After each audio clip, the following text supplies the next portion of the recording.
Kamuning Bakery and Cafe. Founded in 1939, it's the oldest bakery in Quezon City, and it has survived wars, fires, and modernization. Known for its pugon baked breads like pan de suelo, this place is a living heritage site. It's proof that simple things like tinapay can stand the test of time. When you walk inside, you can smell nostalgia. That warm, slightly sweet aroma of freshly baked bread. Sakto rin Bite Fam that we went here during World Pandesal Day. Inside Kamuning Bakery, they serve classic Filipino breads. They've kept the old brick oven that gives their bread a unique smoky aroma and crisp crust. You'll also find coffee and local delicacies na perfect pang merienda. Hello Bite Fam! Nandito naman tayo ngayon sa Kamuning Bakery. Isa to sa pinakasikat and one of the most established bakeries here in Quezon City. We're here with the owner to talk more about Kamuning Bakery. Actually, ang Kamuning Bakery Cafe is as old as Quezon City. It is as old as Batman. 1939 din ginawa yun eh. We bake authentic na traditional pandesal and many other Filipino, Spanish. Pinakasikat dito, of course, is the classic, traditional, authentic pandesal. Bakit ko sinabi authentic? Kasi ang Kamuning Bakery daw bakes pandesal na hindi matamis. Ang totoong pandesal daw, kailangan hindi daw matamis kasi usually we drink coffee with pandesal. Yes, that's yung coffee usually may sugar na, matamis na. Matamis na talaga. Tapos matamis pa yung pandesal, hindi daw bagay, sabi niya. I love bread so much. Mapa-crunchy bread, mapa-soft bread like pandesal. It's really one of those things na hinahanap-hanap ko talaga.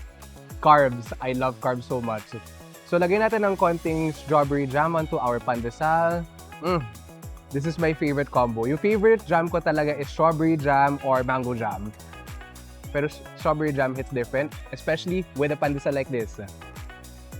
Kain tayo, Bite Fam, and let's take a one big bite. Try naman natin yung dinner rolls, guys. Ngayon naman, with peanut butter. I know peanut butter isn't traditional with dinner rolls. Usually, butter and sugar lang nilalagay ng mga tao. But you know, let's be a little bit adventurous today and do a peanut butter dinner roll mashup. Okay, let's get some smooth, creamy peanut butter. Okay, let's put it inside and take a one big bite.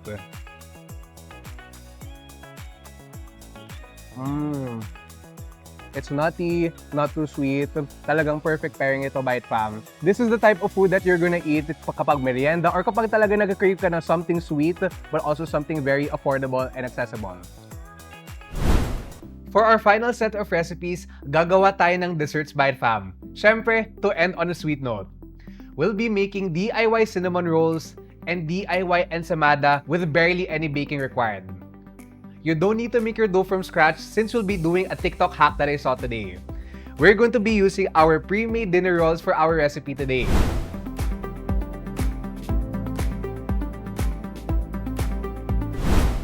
Start muna tayo by making the cinnamon filling for our DIY cinnamon rolls, Bite Fam. Let's start with our ingredient for today, our softened butter. So maglagay tayo ng konti in here. I have here a little bit of ground cinnamon and add a little bit to our softened butter. At syempre, para maging masarap yung ating dessert, we'll be adding our powdered sugar to our cinnamon and butter mixture. And this is totally optional as well. Kung gusto nyo ng konting vanilla flavor, then add a little bit of vanilla extract. I'm using around 1/2 teaspoon for this recipe. Konting vanilla flavor, so we have a little bit of saltiness from the butter, a little bit of sweetness from the sugar, and of course, a little bit of vanilla flavor. And let's start mixing. And on the lowest setting, let's mix everything so it'll be fully combined.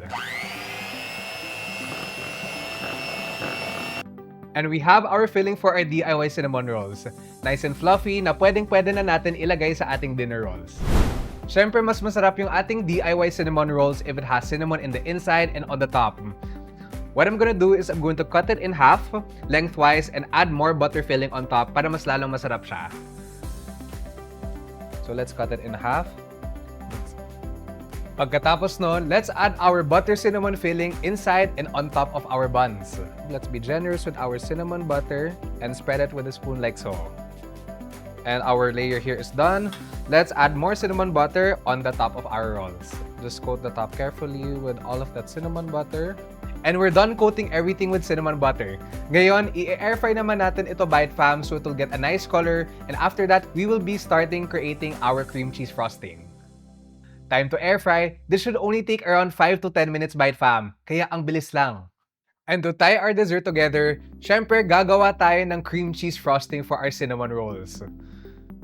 And of course, our first ingredient is cream cheese. And I'm adding this to the leftover cinnamon butter that we had kanina, so para walang sayang. Maglalagay din ako ng extra powdered sugar para mas konting tamis. And now let's start whisking. And to make it creamy and smooth, we'll be adding a little bit of all-purpose cream, also known as heavy cream, to our frosting. And let's continue whisking. This is the texture that we're looking for, Bite Fam. Stiff peaks, but nice and smooth and very creamy. After a couple of minutes, our cinnamon rolls are done. Ta-da! It's nice and golden brown. Nakikita mo talaga yung cinnamon and the streaks of butter on it. I can't wait to frost this, Bite Fam. Alright, let's transfer it on a clean plate. And let's frost it with our delicious cinnamon cream cheese frosting. Let's spread everything evenly so we get flavors of cream cheese and the cinnamon in all parts of the roll. And for an extra touch, maglalagay tayo ng konting cinnamon powder dusting on top of our DIY cinnamon rolls. Now that looks pretty good. Next up, our DIY ensaymada. And for the final recipe for our episode, we'll be making DIY ensaymada, Bite Fam. Sobrang dali lang, and the best part about it is that there's no baking required. Let me show you how. Let's start with our softened butter, Bite Fam. Lagay natin siya in our bowl. And for our sweetener, we'll be using powdered sugar. Pwede ka rin gumamit ng brown sugar or white sugar, but I personally prefer the texture of this type of sugar for this recipe. Let's mix everything together. You want the sugar and the butter to be fully combined. It should be nice and creamy, which we'll be adding to our dinner rolls with no baking required. Mag-assemble na tayo. We have our dinner rolls right here. Let's spread generous amounts of our butter sugar mixture on top. If you want a crispier ensaymada, then of course you can air fry it or bake it as well for around 180 degrees for 3 to 5 minutes. Time for the next step, of course, the grated cheese. Maglalagay tayo ng grated cheese on top. Feel free to use your favorite cheese for this recipe. I like using a bit of a salty cheddar cheese to have a nice balance with the sweet chocolate sauce that we'll be adding afterwards. And for the final part, syempre yung chocolate drizzle. This is a mixture of dark chocolate spread and a little bit of milk which was microwaved.